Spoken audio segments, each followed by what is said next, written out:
आज दोस्तों फिर से 29 मोस्ट इंपोर्टेंट बहुविकल्पीय प्रश्न लेकर के आ गया हूं जीव विज्ञान का, जिसमें आपको आंसर भी मैं बताऊंगा, चिंता मत करिए। कुछ तैयार हो या ना हो टिक आउट में, इस 29 टिक आउट जरूर तैयार रहना चाहिए। अगर इसके अलावा भी आप तैयार करते हो तो और अच्छी बात है, लेकिन ये 29 टिक आउट क्वेश्चन जो है एनालाइज किया हुआ बहुत ज्यादा बार पूछा गया प्रश्न है दोस्तों। पहला क्वेश्चन आप देख सकते हैं कि परागकण मात्र कोशिका में गुणसूत्रों की संख्या कितनी होती है। ऑप्शन नंबर पहला है अगुणित होते हैं, द्विगुणित होते हैं, त्रिगुणित होते हैं या बहुगुणित होते हैं। तो आपको दिख रहा होगा ऑप्शन नंबर बी इसका सही होगा दोस्तों, द्विगुणित होते हैं। ठीक है, इनमें गुणसूत्रों की संख्या याद रखिए द्विगुणित होते हैं।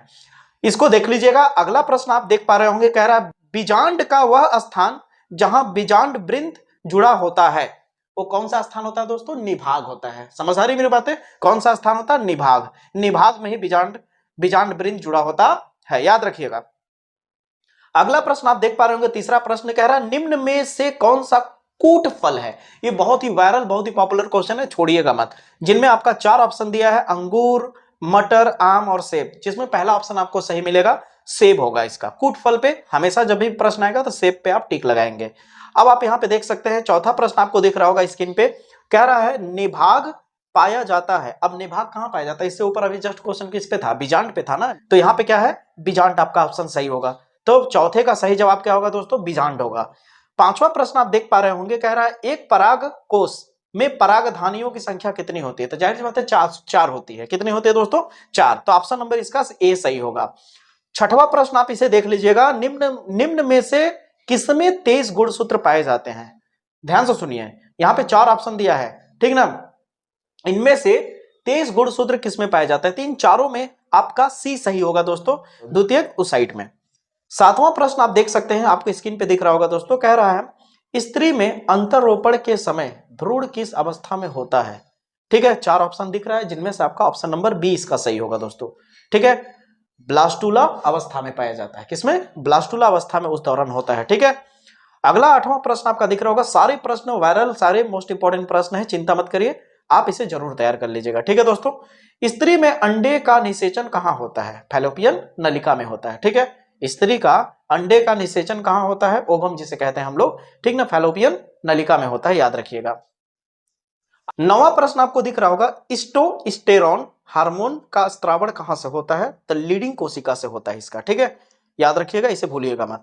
10वां प्रश्न आपका दिख रहा है, ये बहुत ही वायरल, बहुत ही पॉपुलर प्रश्न है 10वां, जो कि बहुत इजी भी है, ये आपको पता भी होना चाहिए। ठीक है, स्त्री में आवर्त चक्र, मेंस्ट्रुएशन साइकिल की बात कर रहा है। ठीक है, स्त्री में आवर्त चक्र सामान्यतः होता है कितने दिनों का? 10 से 11 दिन, 25 से 26 दिन, 17 दिन या 28 से 29 दिन?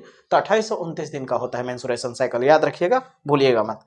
अगला प्रश्न आपको 11वां दिख रहा होगा, प्रभाविता तथा पृथक्करण के नियमों का प्रतिपादन कौन करता है? डार्विन, लैमार्क, डी ब्रीज ने या मेंडल ने? तो मेंडल ने इसका प्रतिपादन किया था। ठीक है दोस्तों, अगला क्वेश्चन आपका दिख रहा होगा, डाउन सिंड्रोम किसके कारण होता है? इस क्वेश्चन को कहूंगा बहुत वायरल है, जरूर देख लीजिएगा। ठीक है, इसका ऑप्शन नंबर आपको दिख रहा होगा ए सही होगा। ठीक है, अगला क्वेश्चन आपको 13वां दिख रहा होगा, वंशागति की इकाई। अब इसको भूल गए तो आप बायोलॉजी लेके पढ़ना बेकार है दोस्तों, इतना इजी क्वेश्चन है। वंशागति की इकाई जीन होता है, और क्या। ठीक है, संतान को पिता से कितने जीन्स प्राप्त होते हैं? अब ये भी नहीं मालूम होगा तो आप 12th में बायोलॉजी लेने का कोई मतलब नहीं है। मालूम होगा ना, क्या होगा बताइए ऑप्शन? इसका सी बी सही होगा, 50। ठीक ना, कितने परसेंट? 50%। ठीक है, याद रखिएगा, संतान में पिता से कितने जीन्स प्राप्त होते हैं दोस्तों? 50%। अगला है, मधुमक्खी में नर का विकास कहां होता है? मधुमक्खी में नर का विकास कहां होता है? अनिषेचित अंडे में। कहां होता है दोस्तों? अनिषेचित अंडे में। 16वां प्रश्न देख रहे होगे, मंगोली जड़ता किसके कारण होता है? ये भी मैं वायरल प्रश्न कहना चाहूंगा, ये भी बहुत इंपॉर्टेंट प्रश्न है, जिसका ऑप्शन नंबर डी आपको सही दिख रहा होगा दोस्तों, इसका ऑप्शन नंबर डी सही है। अगला प्रश्न आप जल्दी से आ जाइए, 17वें को देख लेते हैं, समय बिल्कुल कम है दोस्तों, जरूर ये सब चीजें अच्छे से प्रैक्टिस कर लीजिएगा, भूलिएगा मत दोस्तों। ठीक, संदेश वाहक आरएनए का निर्माण कहां होता है? केंद्रक में होता है, पता है कि नहीं आपको? उसका निर्माण कहां होता है दोस्तों? केंद्रक में होता है, भूलिएगा मत। डीएनए खंडों की पहचान करते हैं, डीएनए खंडों की पहचान कौन करता है? तो यहां पे ऑप्शन नंबर इसका बी सही होगा। ठीक ना, सदर्न ब्लॉटिंग से। ठीक है, डीएनए के खंडों की पहचान कहां से होती है? सदर्न ब्लॉटिंग से। ठीक है, इसको ध्यान रखिएगा, भूलिएगा मत। अगला प्रश्न आप देख पा रहे होंगे दोस्तों, 19वां प्रश्न बहुत ही पॉपुलर प्रश्न है, कह रहा है फॉस्फोडाइएस्टर बंध उपस्थित कहां होता है? एडीपी में, एटीपी में या फिर सीएएमपी में? और चौथा ऑप्शन आप देख ही रहे, इनमें से कोई नहीं, तो इसका ऑप्शन सी सही होगा दोस्तों। ठीक है, सीएएमपी से। अगला प्रश्न आपको, आइए 20वां प्रश्न जल्दी से देख लेते हैं। आरएनए अणु में थायमिन का स्थापन कहां होता है? तो यूरेसिल द्वारा होता है। कहां होता है दोस्तों? यूरेसिल द्वारा। ये ऑप्शन नंबर इसका बी सही होगा। 21वां प्रश्न आप देख सकते हैं। 21वां प्रश्न भी बहुत ही वायरल, बहुत ही पॉपुलर क्वेश्चन है। कह रहा है विषाणु का आनुवांशिक पदार्थ क्या है? विषाणु का आनुवांशिक पदार्थ डीएनए और आरएनए है दोस्तों, याद रखिएगा। अगला प्रश्न आपका 22वां दिख रहा होगा। किसने पुष्टि की कि डीएनए एक आनुवांशिक पदार्थ है? ये बात याद रखिए, ये कई बार प्रश्न पूछा गया है और इस बार भी आने का चांसेस है कि किसने पुष्टि की कि डीएनए एक आनुवांशिक पदार्थ है। तो ऑप्शन नंबर इसका बी सही होगा दोस्तों, जो कि अल्फ्रेड हर्शे व मार्थो चेज ने। ठीक ना दोस्तों। 23वां प्रश्न आप देखिए फटाक से। कह रहा अफीम से प्राप्त मॉर्फिन कौन है? अफीम से प्राप्त मॉर्फिन है इन चारों में से कौन? मोम, लेटेक्स या टेनिन या फिर एल्कोलॉइड? तो इसका ऑप्शन नंबर बी सही होगा, एल्कोलॉइड। 24वां प्रश्न आप देख सकते हैं। कह रहा है टीबी के टीके का नाम क्या है? ये भी पूछा जा सकता है। ठीक है दोस्तों। तो टीबी के टीके का नाम है बीसीजी। क्या नाम है? बीसीजी। भूलिएगा मत, टीबी के टीके का नाम बीसीजी। टीबी के टीके का नाम बीसीजी। ठीक है। 25वां क्वेश्चन आप देख पा रहे होंगे। कह रहा है पेनिसिलिन की खोज किसने की? पेनिसिलिन की खोज याद रखिएगा दोस्तों, फ्लेमिंग ने की। किसने की? फ्लेमिंग ने। भूलिएगा मत, पेनिसिलिन की खोज किसने? फ्लेमिंग ने। अगला प्रश्न आपका दिख रहा होगा 26वां, ये भी एग्जाम में आ जाता है। डेंगू बुखार का वाहक कौन है? डेंगू बुखार का वाहक कौन है? एडीज है। कौन है दोस्तों? एडीज, याद रखिएगा। अगला 27वां प्रश्न आप देख पा रहे होंगे स्क्रीन पे।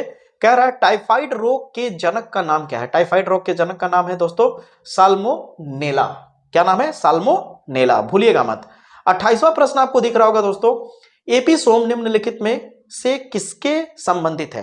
एपिसोम जो है निम्नलिखित में से किससे संबंधित है? तो याद रखिएगा प्लाज्मिड्स से। किससे? प्लाज्मिड्स से।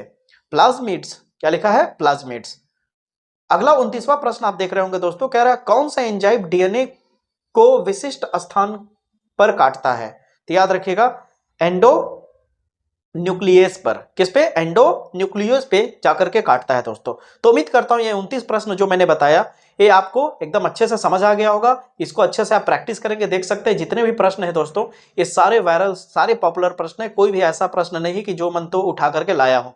मजाक है तो आप अपने टीचर को ले जाकर के ये 29 प्रश्न दिखाइए, उनका दिल गार्डन गार्डन हो जाएगा कि बेटा कहां से प्रश्न पाए, ये बड़े वायरल प्रश्न है।